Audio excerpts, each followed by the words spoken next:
I extend a warm welcome to all of you to the concluding day of our annual Faculty Development Program 2021. It's my pleasure to introduce the resource person for today's session, our own Professor Sasmita Samanta.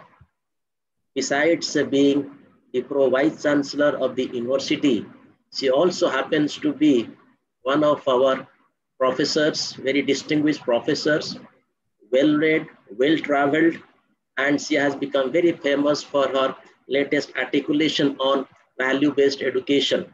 So I thought I will not have a better resource person than her to address us on the associated issues, and the topic for her deliberation is value-based professional education, a mindful strategy and heartful movement.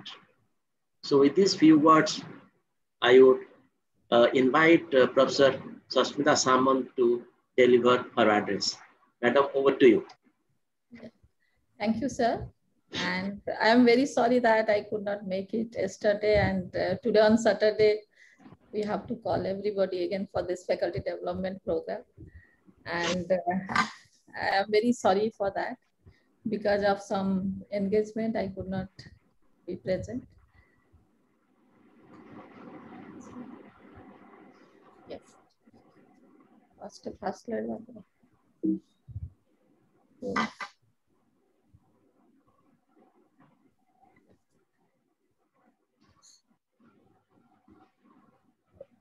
I think in last 5 years, perhaps lots of focus is there to bring values to the education system.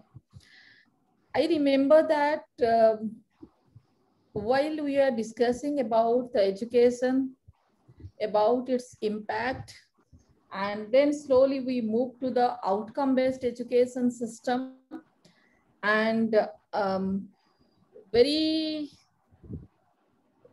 I can say that intelligently since last 5 years, we are focusing on identifying and devising the mechanism how to identify the attributes to measure the outcomes of education system itself. And we find starting from all the international educational bodies up to the national educational bodies, starting from our ministry, the AICTE, UGC, everybody, they are focusing on outcome-based education system, and lots of mechanisms have been devised in and around it.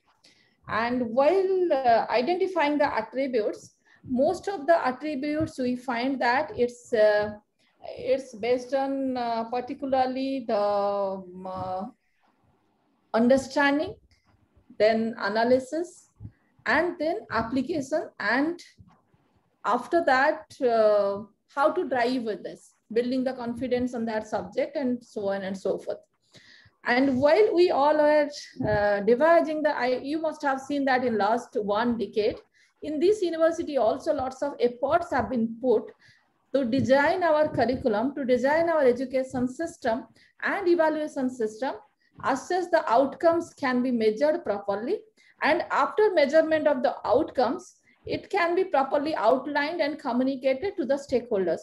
As such, we can revisit to the learning methodologies and teaching methodologies, and also to revisit the aspiration of the students and the learning process the students are following, and how to match it. As such, the more and more percentage we can achieve in the outcome-based learning system. So while doing it since last decade, we all realized in last 4 to 5 years that while the education system is slowly changing to outcome-based system, somewhere at some point of time, maybe it is because of the restructuring of our social system, it is restructuring of the education system, or the design of the education system, which demands more and more fruitful engagement intellectually, and the students have to put lots of invest lots of time in the education system itself, starting from the school level education up to the higher education level. And recently the National Education Policy 2020, which focuses to bring the students, bring the children of 3 years into the purview of education system, where their basic objective is to provide equal opportunity to all the citizens of this country, and everybody should get the opportunity to connect themselves to the intellectual grooming process of the world. So for that, they want to capture the children at the age of 3, and they want that the cultural, the economic, or the local impact of the family should not divert a child of this nation to keep him or her away from the education system. So that is the basic focus for which they want to catch the children very young and want to bring them to the purview of the education system itself. So while they'll be bringing the children at the age of 3 to the education system, so they are focusing a lot, not only on grooming of the children intellectually, but lots of focus will be there for grooming a child physically, mentally, morally, ethically, and also socially. So lots of focus will be there. So while the focus is very clear, there I found that in National Education Policy, they have in very beginning, while they have written down that what is really to be achieved through this National Education Policy and what will be the value framework for that, they have taken those 5 values starting from truth. As we know that even starting from the Vedic system, while the Indian education system started, the education was meant through the search of the truth of life. So truth is anyway the #1 values they wanted to identify, what they brought into their purview. Second is peace. Third is non-violence. Fourth is love. And 5 is righteousness. So those 5 values this National Education Policy brought into its purviews, and whatever policy it had framed, whatever processes it had framed, they wanted to ensure that everything is focusing on achieving those 5 values or inculcating those 5 values in the children of this nation, starting from the primary education up to the higher education. And I am little bit, being in education, maybe many faculties present here, they must have heard me many a times talking about education system. I am little bit a big fan of John Dewey, and I have read couple of books written by him. Of course, his most famous book is Democracy and Education. And perhaps maybe many teachers must have read through this, because perhaps this is the first book in education which was worldwide recognized. And in this book itself, when he had written his first line that education is not the way of life, it is life itself. Perhaps every teacher, when he starts speaking, they speak with this line itself, this line while they talk about education.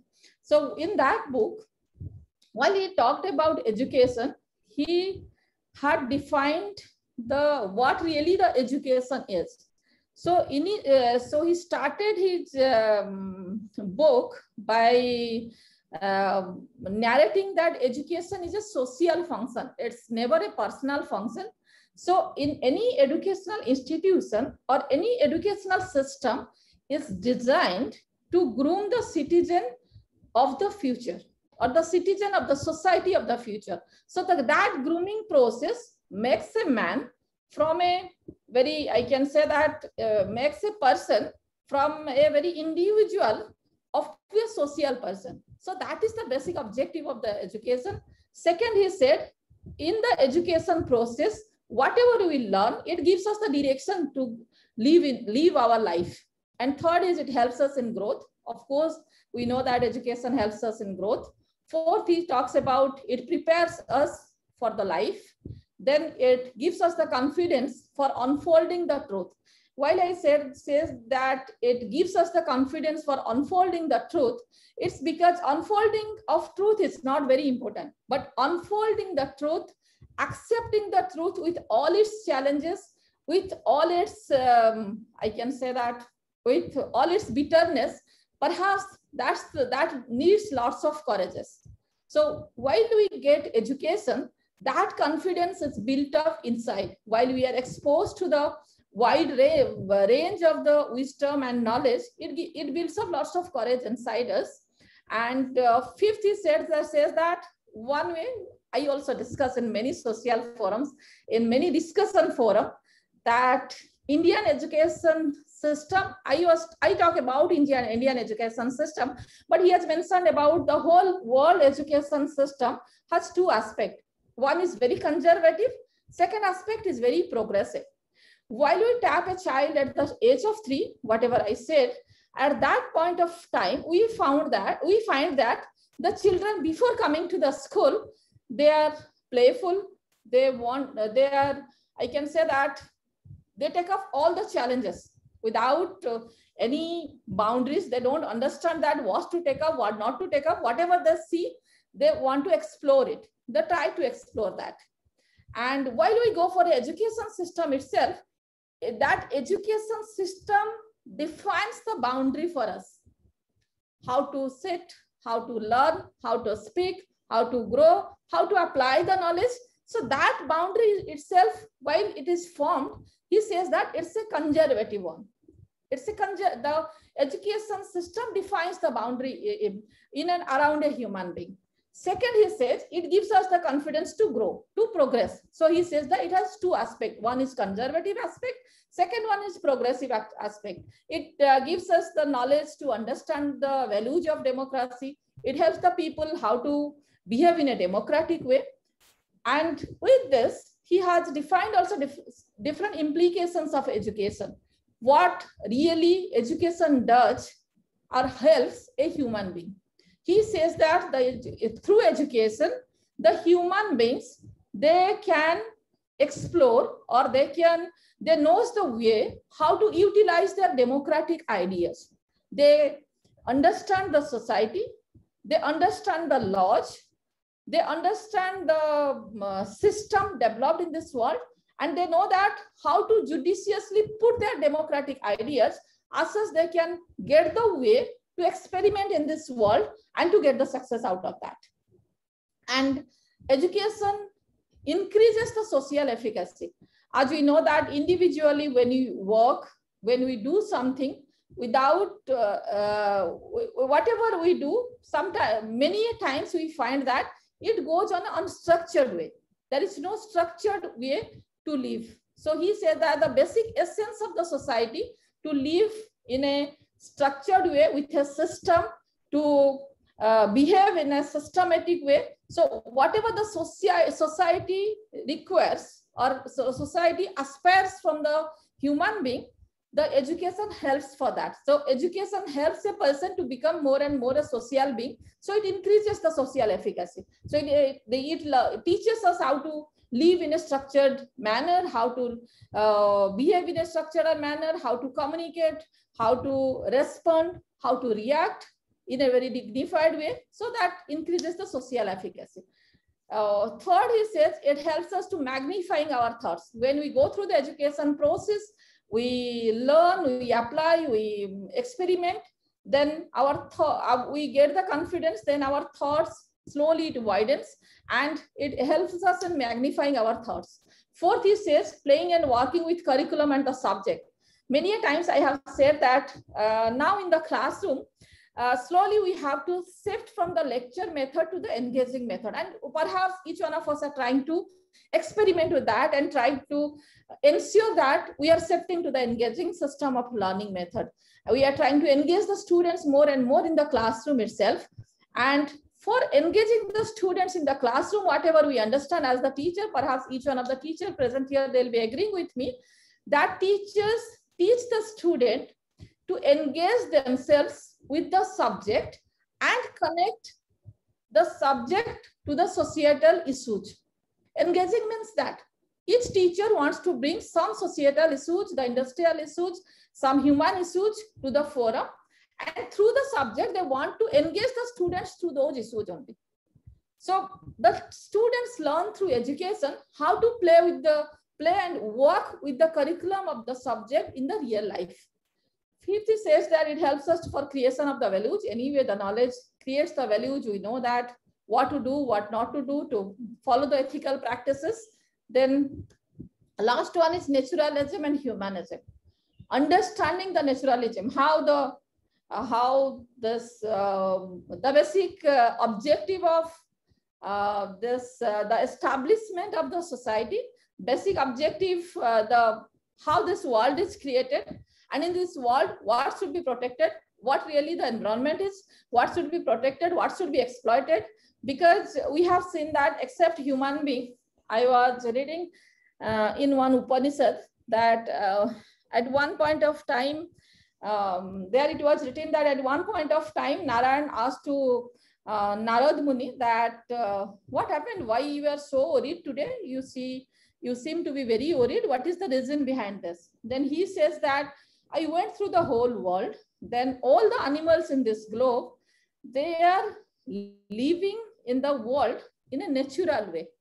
And in the natural way, they are interacting with the globe, with the environment. But only human being is the only animal in this globe who is exploiting the world as per their requirement, and they are trying to live in their own way. Maybe you have given more and more wisdom and knowledge to the human being. For that, they are able to do this. So while Narad Muni said this, then Narayan says that the human being is exploiting the world, that you can see. But you don't see that in this world. All the animals, they only survive for themselves. They are surviving for themselves. In the morning, they are thinking that how to get food for themselves. And in the evening, they are going to their own nest. But human being is the only animal in this globe who is thinking about the whole world. Human being is having potential to arrange the food, to arrange the means of survival for others also, for other animals also. So for that, I have given the two things to the human being. One is exploiting the world. Second is making the world a much better place for the whole animal kingdom, or for the whole globe. Whosoever is there in this globe, making this world a better place. Only the human being is having that capability. That also I have given. So in the same way, John Dewey also has written that the basic purpose of education is to understand the environment, understanding the nature, and how to use the nature for the benefit of the human being, and understanding the basic purpose of the humanism, how to use it in a humanism. So coming to the transformative learning framework, whatever we are practicing today in the universities or in the higher education institution, particularly we are coming from the personal objective, personal skills, the attitudes, attributes, up to the universal skills, attributes, whatever we are expecting. Mostly it's migrates from personal up to the universal. I can say that in a very narrow concept, we talk about the individual knowledge, their intelligence, how they build up the relationship, the reflections, the personal objective through education we want to fulfill in higher education. Personally, we come to knowledge, intelligence, relationship, and how they reflect with this. Second, we come to that while doing this, how they go through the other aspect, like that add values to their learning process. It's like curiosity, empathy, critical thinking, engagement, and the courage to apply that knowledge. That is in the second level. Third level, we talk about while these are being implemented. Third level, we want that how a person becomes, after learning the things, after passing out our courses, how much they are creative, how they have prepared themselves to collaborate with others, then how they communicate with the world, and how much confidence they have got to drive with this intellectual journey. So coming to the fifth one, and in university or the higher educational institutional perspective, we cocoon all the students with the content, its design, the intellectual resources the institution is having, the physical resources, evaluation system, and the outcome. And with those framework, normally the individual frameworks comes together. And while they come together, normally and also as the education is always the state prerogative or national prerogative, the national policies, the processes, the institutional vision, objective also matters, or it has some impact in the education system. And when everything comes together, the students' capability, their understanding, their personal, I can say that interest, aspiration, the institutional intellectual framework, the national policy and institutional vision and mission, everything comes together, then a holistic learning framework, every institution aspires to desire, where they can engage the students, motivate them, to teach, connect them emotionally with the subject, develop the skill by which they can experiment their knowledge in this globe, and they should have the right perception, they should be able to perceive the future, and they should have the willingness to thrive in the globe. So in that way, we all are trying to grow in the system. And coming to the ethics, while this transformational framework is executed, now we all are thinking that, yes, everything should be achieved, but there should be a more broader framework which should cocoon us not to go beyond the boundaries, which will destroy everything. As I said that when God said that the human being is having the capability to exploit and having the capability to nurture, in both the ways there, then some balance mechanism should be there. And there only the concern of ethics, the morals, the, I can say that internal sensitiveness, that comes into picture.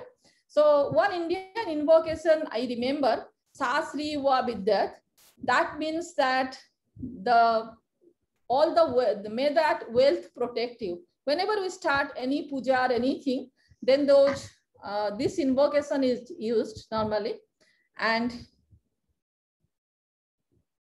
its exact meaning is that the wealth should protect all of us. Whatever wealth we are having, that should protect us. But if we slowly analyze it and extend it, Sri does not only mean that this is wealth. Sri is related to the excellence. It is related to the like the victory of a person.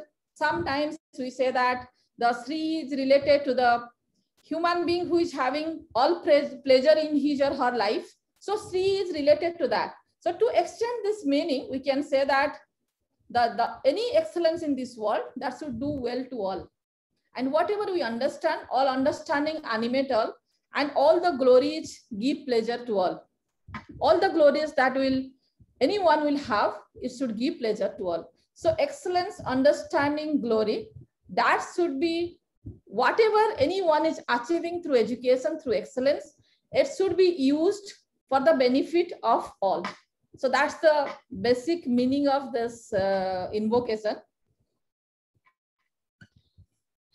And in this ethics, while I spoke to Professor Saur and was thinking about the professional ethics, how it can be inculcated in the education system and how students should be prepared for that.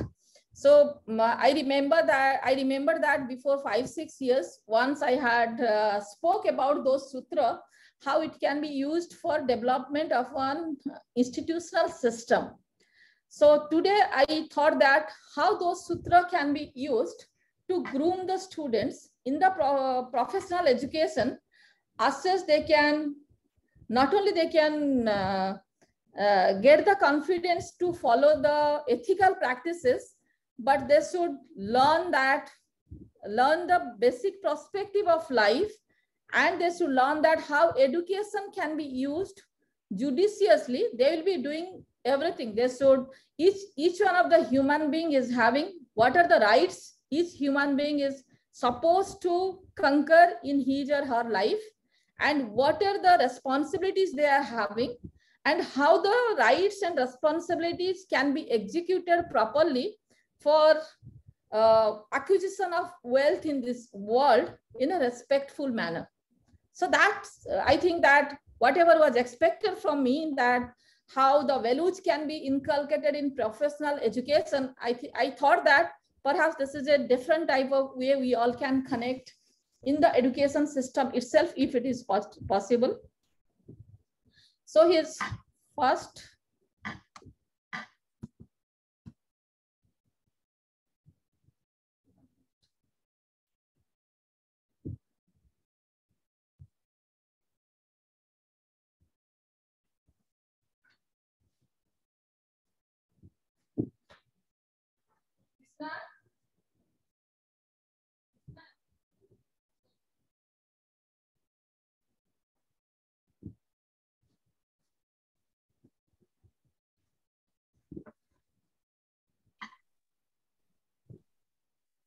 Madam, we are unable to hear you. Sir, 1 minute. Okay.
Yeah, then we can start that his first sutra out of 10. Hello. Yes, ma'am, you're audible. Yes. Out of 10, the first sutra was Sukhasya Moolam Dharma. Means he started his Chanakya Sutras with happiness. Because if we see the basic objective of human being, anyone who has perhaps all the management teachers, mostly they go through all Gitas, because I find that Gitas and Chanakyas, all principles are widely applied in most of the management theories, and mostly the management teachers go through those books. And even in Gita, also in Upanishad and Vedas, also it has been written that the basic objective of human being, the basic objective of birth of any human being, or basic rights of any human being, is to enjoy the happiness in this world. That is their birthright. And as he also says that Sukhasya Moolam Dharma, he also starts his sutra with the happiness. That objective of any life starts from the happiness, and happiness can be achieved only through the ethical practices. Dharma means here we can say that it's ethical practices. If we take any spiritual book, we follow any spiritual book, any spiritual system, we find that dharma is the basics of that. And while we talk about dharma, here we can take it as the ethical practices. And the basic focus here he wants to bring that the happiness is the sole purpose of the life, and ethical behavior is the process how we can achieve the universal peace and happiness. And code of conduct is the moral behavior. The code of conduct anyone is following in anywhere, that is the moral behavior. And while we talk about the value-based education strategy, which starts from care, compassion, the best performances, freedom, the fairness of the work, honesty, integrity, respect, responsibility, tolerance, inclusion, and consciousness. I think everything comes under the purview of ethics only, starting from the care, compassion, up to the consciousness. And second, he says that dharmasya moolam artha, that for practice of the ethics, because perhaps we all know that ethics comes only through the practice. Ethics normally does not come through awareness or only through the knowledge. If I know that this is wrong, this is right, or this is right, this is wrong, normally it does not happen. Mostly we all have observed that only knowing about the wrong and right, the people eagerly never go for the ethical practices. Always the ethics comes with the practice. So the resources, he says that resources are the key to all development. The resources or the arthas is the key to all development, starting from the physical, technological, financial, and intellectual resources. When it is available in abundance, then only the dharma or the ethics can be practiced. And in the higher education institution also we find, always we talk about resources. When after national education policy, we also see that lots of hue and cry is there everywhere, that for execution of national education policy, the level of resources required for executing this, for achievement of those values through our education system, the ample resources is required, starting from the physical up to the intellectual resources. So judicial use of the resources is also another aspect he talks about. That he talks about that judicious use of resources means how to protect our ecosystem, how to maintain the sustainability and use the resources for growth of education, or growth of the students, or growth of anyone in this globe. He says that if sometimes we see that in a shop, a very poor boy is coming and stealing some sweets, that does not mean that he is doing a very big mistake or he is doing some blunder. He has ensured many a times, that he has discussed many a times whole through his book, that only the ethics can be practiced in abundance. Without abundance, without resources, if anyone is being pushed to follow the ethics, it's not at all possible. Of course, we also discussed that if government is not funding for the research, if institution is not giving us the time to invest in the research, then research is not possible. So in the same way, he talks about that for practice of the for practicing the ethics, the resources are key for practicing any ethics. Next, he says that resources are arthasya moolam rajya. According to him, the enterprises, the organization, the kingdom is the supreme, which is, of course, we also know that we must have read everywhere that always the system is the supreme. We also discussed that everybody should act according to the policies of the system, or the culture of the system, or legacy of the system. He says that kingdom is the supreme, and the kingdom is the epitome of all the resources, and in the kingdom, the different policies, the rules, the regulation, laws are defined for use of those resources in a regulated way. As such, everybody can get benefit out of that. So here we want to say that awareness about the purpose about the organization or enterprises. What is the basic purpose? The purpose of the organization or kingdom, the law made to achieve that purpose, or the system made to achieve that purpose, respecting, teaching the students that how to respect the rules. We went through the IET accreditation process also 5 years back. While we are discussing, before the accreditation process, while we are discussing about with them that how to start the accreditation process, at that point of time, they said that if you are talking about value-based education, in your curriculum for all the courses, at some point of time, you should teach them the land of law related to that subject. In civil engineering, you should teach them what are the land laws? What are the land laws for the, should be taught to the civil engineering students? What is the communication law? Should be taught to the, to your electronics students? What is the cyber law? What is the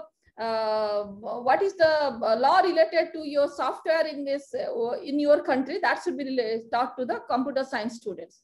So in that way, they wanted to bring what is the IT law of the country that should be taught to the computer science students. Without that, you can never say that you have instituted one ethical, value-based education system. So they had suggested us that you implement one subject about ethics and the law. So in that way, one subject is introduced for all the students of School of Technology. So here also Chanakya says the same thing, that learning about law of land or related to that organization and respecting those laws and the rules is the basic essence that how the ethics can be practiced, and understanding the aspiration of the people related to that organization. That is also another one perspective that should be brought into the system itself. Those three things, whatever he spoke first, of course, happiness is related to individual. After that, when he spoke about the abundance, he spoke about the money, he spoke about the resources. He was talking about the kingdom itself.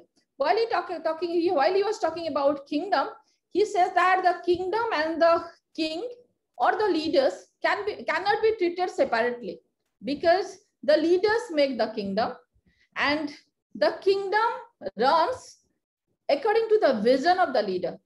So in his fifth sutra, he wanted to bring the personal perspective into the system itself. He says that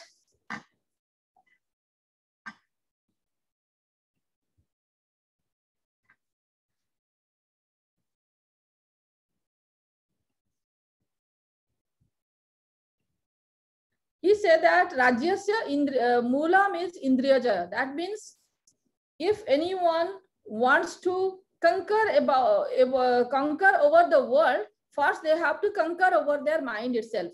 Leadership is never separate from the leaders, and the leaders' behavior, attitude, communication skill, it's how they establish the relationship with others, have the direct impact on the type of leadership one gives for one organization or for one kingdom. That was his basic focus.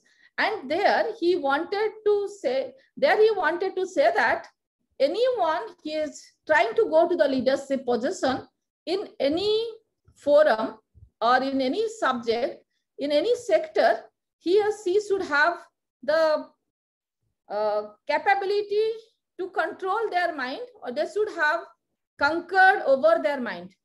So here in any educational institution, to bring those practices into the system, the basic methodology should be followed, that is advising the students to practice yoga, meditation, and few spiritual practices.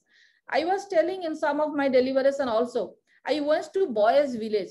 While I visited USA, the US State Department had taken to us to one place which is called as the Boys Village. I said, what is this Boys Village? Then they explained us that Boys Village is a place for the child criminals. The child criminals, those who are between 10 years to 16 years or 8 years to 16 years, those who have made some crimes in their very early age. And in that boys' school, what the government has done, a boys' village, what government has done, government has provided the volunteer parents to each one of the child. And for them, some code of conducts have been defined. How many hours physical exercises they have to involve themselves, how many hours they'll be involving themselves by listening to different, I can say that scriptures based on the morals. Third, few hours they have to go through the spiritual practices, and for them every year 1 year spiritual practices was must. And how many hours they should study, the separate school was there for them in that boys' village. So those, while they had defined the code of conduct, the spiritual practices was a very focused theme they had to follow there itself. So while we are talking about conquering over our mind, I think the yoga, meditation, and spiritual practices helps a lot. Maybe because of that, since last year we have made yoga as the yoga and consciousness, where some part of meditation is also there in our curriculum of this university since last year. If some schools have not taken it, of course, this is a 1 credit course we have implemented for all the students. And spiritual practices, I think we observe many spiritual practices in the university campus, and we motivate the students to respect all the religions and to follow some of the practices in their day-to-day life. And the next one is, he says, Indriya Jaya Moolam is the Binaya. We know that for all the leadership concept, anyone who is connected to the leadership theories and all, the basic core of leadership theory is humility. So he says the universal observation is that anyone who is having the power, they go for power corrupt. He says that power corrupt means it is arrogance. Sometimes it creates the arrogance in the human being. And this arrogance happens because the people are hit by the ignorance. Ignorance and arrogance, both the things always creates the power corrupt. And humility is the center of good leadership. Anyone who is having the power to exercise his power, he or she should be very human. And whenever the humility is practiced properly, then only the good leadership system can be created. And this humility, whatever I had understood, this humility can be created through the moral training and practices. And how this moral training can be done for the students, it's I can say that the students should be motivated to engage themselves through different dialogues related to moral training. Since our childhood, we have seen many scriptures like Panchatantras and other books, which is based on moral trainings itself. And it is normally since childhood, the parents or the family members engage the students through that. As such, naturally, the students can be trained morally. So while we talk about the ethics and professional education, I think that the students should be engaged through some dialogues, through shows and through some activities. As such, that training can happen naturally with their training of the subject itself. Second is that if this training is happening properly, then slowly those students earn some power, some knowledge, how to execute the power for the benefit of all. And while they execute it, they learn that how to execute with humbleness for establishment of peace. As such, it should not, I can say that, toss the self-esteem of anyone, and the human dignity should be protected in the process itself. With some literature and going through one book that was on end of the day, and O'Don, who wanted to bring some discussions on that, some lines or some quotation of that book into this leadership theory. He said that at the end of the day, everybody thinks that what differences did I notice in those closest to me? Whom did I neglect? And where did I neglect myself? What did I begin today that might endure? How were my conservations? What did I do today for the poor and the excluded? What did I avoid today? From the evidence, why was I given this day? So while he spoke about all those things, why I wanted to bring those quotes here itself, while we are talking about humility, then through humility, we want to establish the peace, and we want to create the differences in the world. And while the students are taught about establishment of peace and creation of differences in the world, there itself, those quotes, I think while we introspect ourselves, what really we have done, then those questions had appealed me a lot. Then after that services comes the Vinayasya Mulam Buddhopo Seva. That means it shows that normally if we see the Indian education system previously, the children were going to the Gurukul, and in the Gurukul, the first responsibility of the children was to respect the teachers and the knowledge the teachers were having. And as per the system, the knowledge was transferred from the teachers to the students, or from one generation to other generation through those teachers only. Those teachers were being taken as the epitome of knowledge, and those knowledge were being transferred to the students only through those teachers. So he says that to practice the humility, respecting the elders, respecting the greatness, respecting the knowledge, respecting the wisdom is the basic key to that. So, he tried to, so here I want to say that whatever the sources of existing knowledge is there, whatever the wisdom is there, the students should be taught that how to respect it, respect the knowledge, respect the skill, respect the wisdom, and with that, to be proud of that. And the courage and conviction to accept it in its original form also the another one thing.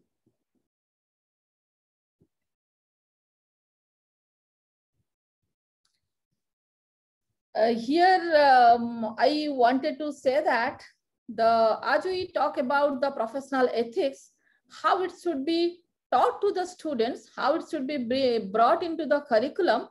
I was going through the literature of those professional ethics courses, how it should be included. This process had appealed me a lot. That is the students' prior values. What first the teachers should understand that from which background the students have come, and what are the values they are already carrying.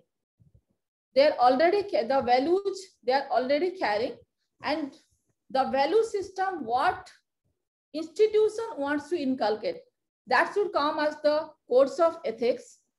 Second is that what is the real basic theory of ethics? What is the worldly theory of the ethics? Then the students depend values. Then the code of ethics and theory of ethics and the students' prior values through execution, through imparting through teaching of those professional ethics, it slowly increases the students' depend values through different professional practices. And through professional practices also, once they're informed, then it is reflected. Those values are reflected through that.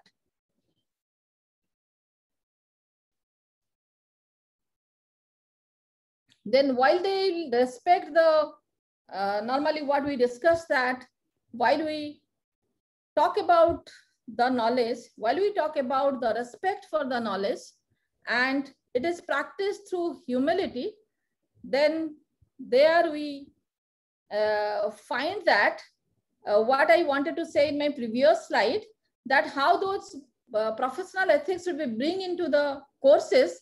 Here I want to say that, yes, through services, through humility, the knowledge can be acquired, and through this respect, through this knowledge, through this system, the worldly knowledge can be acquired by the students. And for learning the world, to get connected to the worldly knowledge positively, the positive ambience creates a big impact on the students. And for that, we have read and we have listened, we have realized in our lifetime as the teacher that the positive ambience, academic ambience is very much required for any student. The resources make the big impact, but with resources, the attitude of those teachers, their knowledge base of the teacher, their experiences, expertise also, it adds lots of values to the academic ambience. And the right kind of friendship, and own cognitive capabilities also help a student how to positively connected with the worldly knowledge. And for that, and while they try to get connected with the worldly knowledge or with the society, the critical thinking power, the analytical power of a particular student also plays a major role in that. So the teachers have to see that how to bring into the subject how to use the tools as such it will help the students to develop the critical thinking power, the analytical power, and to differentiate between wrong and right, and the system should motivate the children to get connected to the subject through the right way. So that's the objective of this sutras. And while we talk about the worldly knowledge, if we see the learning process of any child in the universities or in the school, learning process as per practice till now in the India or in the whole globe, it starts with information or knowledge what is imparted by the teachers. And after getting that information and knowledge, the students apply it with the peers, with the society, with the industries, and they experiment through this. That how that application of that knowledge is reacting, or is I can say that how it is, how they are getting responses out of that. So through that experimentation process, then they rightly know that what is wrong and what is right. Then whatever knowledge they have got from the class itself, through this application and experimentation process, they authenticate that, yes, whatever I have learned, that is right. Or whatever I have learned today, this is the right kind of approach to apply this, and this is the wrong approach to apply this. So through discussion, through application, through labs, by using different tools, by using the social media, different discussion forum, the students try to authenticate that system. And while they authenticate that, and that process goes on with time, because you see in any educational institution for learning one subject, a type of framework is developed. The certain time period, certain type of the type of teachers we engage for each and every subject. Normally, the leader of the school or the department, he or she decides which teacher has to teach, either the professor or the person who has come directly from the institution, a young faculty who is having the hands-on knowledge in that. So the leader decides that who is to be engaged there itself. So when a teacher is engaged to a child and the time is given, then proper knowledge is imparted, then the student get the knowledge and information, apply it, experiment it, get authentication. Slowly he or she develops goes through the process of realization. Slowly they realize that subject inside themselves, that how really I can grow with that subject, and how the subject can be applied, and what should be the response of the reactions, how it can be reflected, and that is reflected through their behavior, through their communication process, and that is reflected through the relationship they build with the subject and with the world through that subject itself.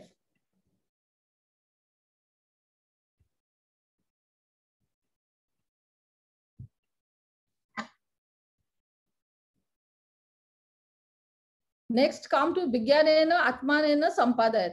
That means he had tried to say that once the knowledge is realized, yes, when the knowledge is realized, that means a person has equipped himself or herself to apply through the application. He has realized and he has reached at the level of wisdom. He is having sufficient knowledge about the subject. He has understood the perspective of the different perspectives of application, that realize that what is the pros and cons of application, how it can be applied and how it should not be applied. Then he or she should be able to choose the best alternative with sufficient cognitive power.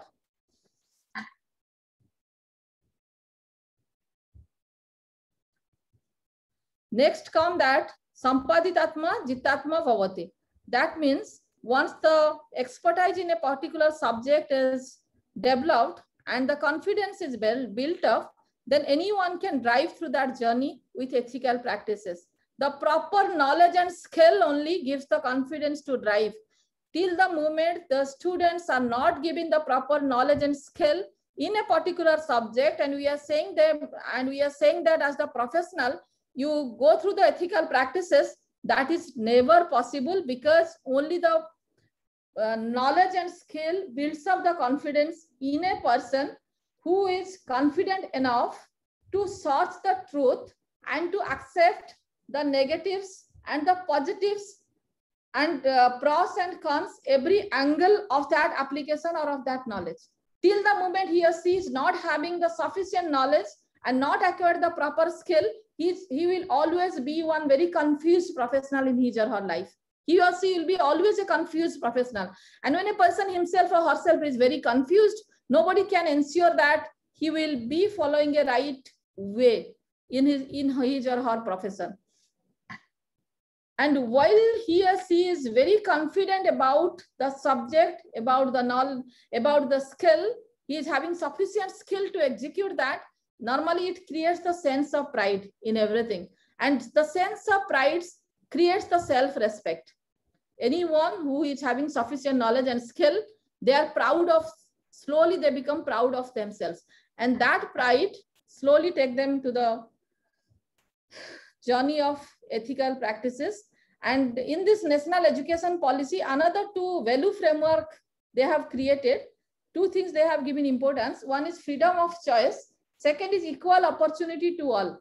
Freedom of choice, if you see, since the age of 3, as I was saying, that they will be taking children to the school, there itself, the opportunity is there. The children and the teachers, both, they will be selecting the language in which they will be studying up to the class 3. Whether it's vernacular language, whether it is state language, whether it is national language, whether it is international language like English. In which language the child will be studying, the teacher and the child will be selecting together. Wherever they are comfortable, both the one, teacher and child, because child will be at the age of 3, they will be selecting, they will be studying. After the age of 3, then different type of opportunities will be available to the students. It's on social science, it's on science, it's on social practices, different type of, it's on business, it's on management, different type of courses will be available to the children. As such, they can, after the age of 3, they can select that what really they want to study, whether it's mathematics, what really they want to study. So in higher education also, you must have seen that the credit banking system is there. Then the credit transfer system is there from institution to institution. That means in every stage, the child is being given the freedom of choice, selecting the subject, selecting the language, selecting the institution, selecting the place where they want to execute that. Everything, when they are going to study, that selecting the time, everything is dependent on the student, and everywhere the choice is there. Not only with the students, even teachers are also given sufficient opportunity to explore the mechanism, how to teach, when to teach, what to teach, and how to groom the students in their journey of, in their intellectual journey, and how to make them successful. Everywhere the openness is there for the teachers and the faculties also. And second one is equal opportunity to all. And coming to the last one, he says that when a person is knows that what really he is searching for his life to get the happiness, once he has understood the ethical practices, and once he has learned the knowledge, and he is having the sufficient skill to connect their knowledge with the worldly knowledge and the worldly system or with the society, then he is having sufficient now the potentials to earn the resources in this world. Learned have right to work for acquisition of resources. Jitatma sarva arthaya sanjovate. That means endow with all resources. Now those who have control over themselves, they have learned the knowledge, equipped with skills, and are prepared to execute in the world to get excellence in life and to live with dignity. So the last one is this. Thank you.